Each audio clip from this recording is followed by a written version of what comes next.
Revolusi digital. Revolusi digital telah mengubah cara kita menggunakan teknologi untuk mengolah dan berbagi informasi. Dari mulai mesin tik hingga smartphone, teknologi terus berkembang. Adanya perkembangan teknologi ini memudahkan akses untuk berkomunikasi dan melakukan inovasi bagi seluruh pengguna teknologi yang ada di dunia. Fintech atau teknologi finansial telah mengalami perjalanan panjang dan penuh inovasi. Mari kita telusuri bagaimana fintech berevolusi. Di era fintech 1.0 yang berlangsung dari tahun 1950-an hingga 1990-an, kita menyaksikan lahirnya kartu kredit pertama. Penggunaan komputer mulai merambah dunia perbankan untuk memproses transaksi dan mencatat keuangan. Adanya penggunaan komputer ini memudahkan operasional perbankan. Fintech 2.0 membawa kita ke era internet dan aplikasi. Pada tahun 2000-an, layanan berbasis web mulai berkembang pesat. Perusahaan fintech mulai menawarkan solusi seperti pembayaran digital dan transfer dana online. Di tahun 2010-an, revolusi mobile banking, aplikasi investasi, dan pinjaman peer-to-peer mengubah total cara kita berinteraksi dengan layanan keuangan. Sekarang kita berada di era fintech 3.0, didorong oleh kecerdasan buatan dan blockchain. Kecerdasan buatan atau AI digunakan untuk menganalisis data yang kompleks, mendeteksi penipuan, dan personalisasi layanan pelanggan. Sementara itu, blockchain dan cryptocurrency menawarkan alternatif terdesentralisasi untuk sistem keuangan tradisional, memberikan kontrol lebih besar kepada pengguna. Fintech menawarkan banyak kelebihan, termasuk pertumbuhan dan inovasi yang cepat. Layanan keuangan kini lebih mudah diakses oleh masyarakat luas, termasuk mereka yang sebelumnya tidak terlayani oleh lembaga keuangan tradisional. Dengan biaya transaksi yang lebih rendah dan teknologi yang mudah digunakan, fintech menciptakan pengalaman finansial yang lebih hemat dan nyaman bagi pengguna. Namun, setiap inovasi pasti memiliki tantangan. Fintech dihadapkan pada risiko keamanan data yang terus berkembang, serta regulasi yang terbatas di berbagai negara yang bisa membatasi pertumbuhan dan ekspansi fintech. Selain itu, fintech masih memiliki keterbatasan dalam layanan yang ditawarkan. Banyak konsumen yang masih bergantung pada layanan tradisional seperti bank, dan ada juga keraguan di antara konsumen, terutama mereka yang berusia lebih tua.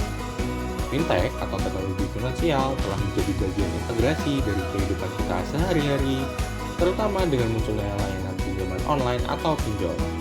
Namun, kemudahan ini tidak selalu tanpa risiko. Pinjaman online menawarkan solusi cepat bagi mereka yang membutuhkan dana. Tetapi, tak sedikit kasus yang mengemuka, mulai dari bunga dan denda yang mencekik, metode penagihan yang intimidatif, hingga pelanggaran privasi dengan penyalahgunaan data pribadi. Fenomena ini membuat banyak konsumen terjebak dalam lingkaran utang tanpa ujung. Regulasi dibutuhkan untuk melindungi konsumen, menjaga stabilitas sistem keuangan, dan memastikan bahwa inovasi fintech dilakukan secara bertanggung jawab. Tanpa regulasi yang jelas, risiko penipuan dan kerugian konsumen akan semakin besar. Di Indonesia terdapat beberapa peraturan penting yang mengatur fintech, khususnya layanan pinjaman online. Pertama, Peraturan OJK Nomor 77 Tahun 2016 mengatur layanan pinjam-meminjam uang berbasis teknologi informasi. Peraturan ini memastikan bahwa penyedia layanan pinjol harus terdaftar dan diawasi oleh OJK sehingga transparansi dan akuntabilitas dapat terjaga. Kedua, Peraturan Bank Indonesia Nomor 18 Tahun 2016 yang mengatur pemrosesan transaksi pembayaran. Peraturan ini memastikan bahwa transaksi pembayaran melalui fintech dilakukan dengan aman dan efisien. Dan terakhir, Peraturan Bank Indonesia Nomor 19 Tahun 2017 tentang penyelenggaraan teknologi finansial. Peraturan ini mengatur aspek keseluruhan dari fintech, termasuk keamanan, pengawasan, dan uji coba inovasi baru melalui sandbox regulasi. Sebagai bagian dari upaya perlindungan konsumen dan pencegahan penipuan, EKYC atau Electronic Know Your Customer diterapkan dalam fintech di Indonesia. Salah satu teknologi utama dalam EKYC adalah Passive Liveness Detection. Teknologi ini memverifikasi bahwa pengguna adalah orang sungguhan dan bukan rekaman video atau foto yang diedit. Dengan memantau gerakan alami dan respon biologis, teknologi ini mengurangi risiko penipuan identitas. Selain itu, ada Google API yang digunakan untuk ekstraksi data dari KTP secara otomatis. Proses ini memudahkan pengambilan data identitas seperti nama, alamat, dan nomor identifikasi sehingga mengurangi kesalahan input data dan mempercepat proses verifikasi. Keuntungan dari EKYC bagi fintech termasuk peningkatan efisiensi operasional, keamanan yang lebih baik, dan pengalaman pengguna yang lebih lancar.